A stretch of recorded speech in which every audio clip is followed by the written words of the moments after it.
이 외통위원장인 송영길 의원이 연이틀 논란이 될 만한 발언들을 쏟아내고 있습니다. 어제 뉴질랜드 외교관의 성추행 의혹을 두둔한 발언했다가 오늘 본인이 직접 사과를 했지만요. 오늘은 유엔군 사령부에 대해서 족보가 없다. 이런 발언을 했습니다. 이도훈 의원님. 네. 이거 족보가 없는 유엔부 사령관 간섭 못하게 통제해야.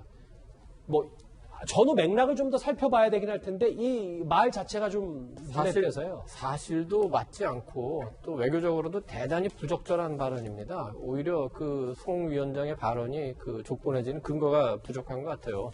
6.25가 발발하고 곧바로 그 북한을 비난하는 그 유엔 결의안이 나왔고 7월 7일 날 그 결의안 84, 85가 나왔는데 그 결의안을 통해서 유엔이 그 통합사령부를 만들기로 결정을 합니다.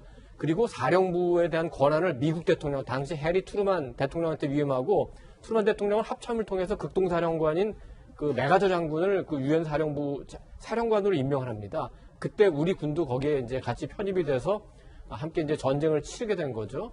그렇기 때문에 명확한 유엔의 근거를 갖고 유엔사가 창설이 됐고 한반도에서 전쟁을 하게 된 겁니다. 그리고 그 이후에 한번 그 유엔사를 없애보려는 그 공산 진영의 노력이 있었습니다. 72년에 결의안을 냈는데 73년에 서방 그 진영에서 다시 반대하는 결의안을 냈고 유엔에서의 대체적인 합의는 이 유엔사 문제는 그 미국의 결정에 맡기자 해서 여태까지 온 거고 중간에 정전 상황이 길어지니까 한미 연합사를 창설해서 한미 양국의 이제 동맹의 전력은 많이 그쪽으로 이동을 했지만 여전히 정전 관리 그다음에 앞으로 올 평화협정 이후의 평화체제 이런 역할에 대해서는 유엔사가 여전히 해야 될 역할이 있기 때문에 우리 송영길 위원장의 발언은 대단히 부적절하다. 그리고 한미 관계에도 도움이 되지 않고 남북 관계도 왜곡할 수가 있다. 이렇게 지적을 할 수 있겠습니다.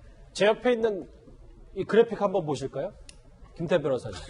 굳이 10년 전까지 가지 않더라도 최근에 남북 공동연락사무소 폭파 때 대포 아닌 게 어디냐. 그리고 어제 저희가 이 시간에 얘기했던 같은 남자끼리 엉덩이 툭툭 친 게 뉴질랜드 정부가 오버한 거 아니냐라고 했는데 최근에 외통위원장의 이 발언 수위를 저희가 어떻게 받아들여야 될까요? 그러니까 10년 전거는 10년 전이니까 그렇다 치더라도 지난 6월 달에 있었던 저런 부분들도 외통위원장으로서도 적절한 발언이 아니라고 보이죠.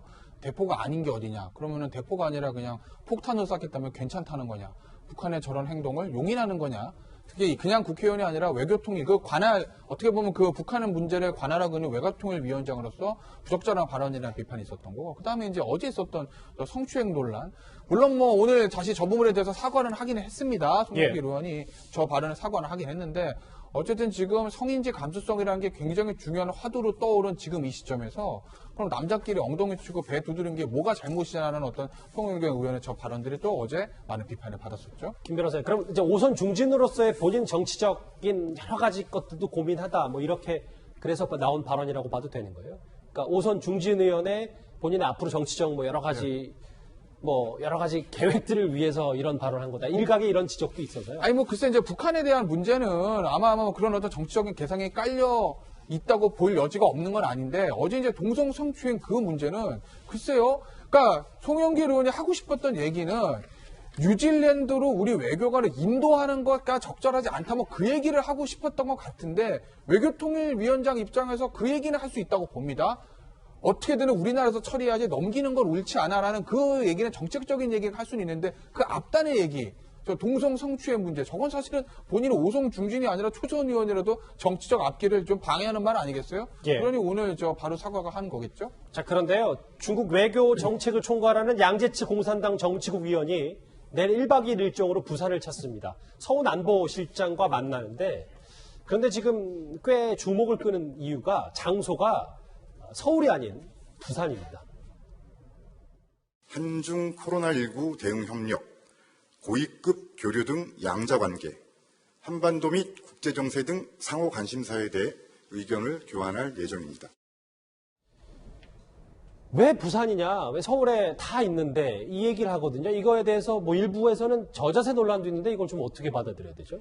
우선 이제 정부가 밝힌 대로 중국 측의 희망사항이라고 이야기했거든요. 그래서 중국 측의 희망사항이 부산을 원했다는 이야기인데 일각에서는 이게 코로나 피해서 중국이 부산을 택한 게 아니냐 이런 이야기도 나왔습니다만 그건 제가 볼 때 신빙성이 없는 게 부산이나 서울이나 코로나 위험은 거의 비슷합니다. 크게 다르지 않기 때문에 저는 아마도 중국 측의 희망사항으로 부산을 택했다고 한다면 이게 시진핑 주석의 방안이 계속 미뤄지고 연기되어 왔기 때문에 네. 시진핑 주석의 방안 문제를 결국 논의를 할 텐데 그런 방안이라는 이슈를 논의할 때 민감한 사안을 논의할 때는 오히려 대리인들 둘이 만나는 거 아니겠습니까? 아하. 안보실장과 국무위원이 만나기 때문에 대리인들이 좀 허심탄회하게 이야기하기 위해서는 언론의 관심도 좀 덜 떨어지고 그다음에 조금 피해갈 수 있는 지역으로서 다른 장소를 찾는 경우가 많이 있습니다. 예. 그러면서 본다면 중국 측에서는 서울보다는 부산이라고 하는 지역에서 그리고 부산은 또 부산의 또 중국 총영사에 굉장히 또 시스템이 잘 갖춰져 있기 때문에 그런 맥락에서 아마 편의의 입장에서 부산에서 마음을 터놓고 이야기를 해보자 이런 아마 외교적인 의미가 아니었나 싶습니다. 그러니까 우리 저자세 논란과는 관계가 없다. 이도원 의원님은 어떻게 보십니까? 저도 개인적으로 궁금해서 그 지금 여기 대사관에 그 정무 담당하는 외교관한테 직접 물어봤습니다. 그랬더니 양국에서 여러 가지로 협의하는 과정에서 결론은 그렇게 났다 이건데 뭐를 의심할 수 있냐면은 만약에 서울에 오게 되면 대통령도 예방하고 그 외교장관도 만나고 통일장관도 아마 만나자고 했을 겁니다. 국정원장도 만나자고 했겠죠. 그게 싫어가지고 그냥 만나기 싫어서 부산으로 간 거 아닌가 그렇게 생각할 수밖에 없고 두 번째는 한중 외교라는 게 한미 외교랑 좀 달라서 한미 외교도 미국이 자기네들 이익 있으면 엄청나게 윽박지르긴 하지만 굉장히 협상이 오고 가고 하는데 예. 한중 관계는 중국이 일방적으로 통보하는 경우가 많았습니다. 그래서 혹시 대통령 만나서 그러긴 껄끄러우니까 부산에서 알겠습니다. 저 실장 불러서 그렇게 하는 거 아닌가 그런 의심을 받으니까 중국도 한국과의 그 외교 관계에 관련해서 좀 더 신경 써야 됩니다. 그렇지 않으면 한중 관계 더 발전할 수가 없어요. 알겠습니다.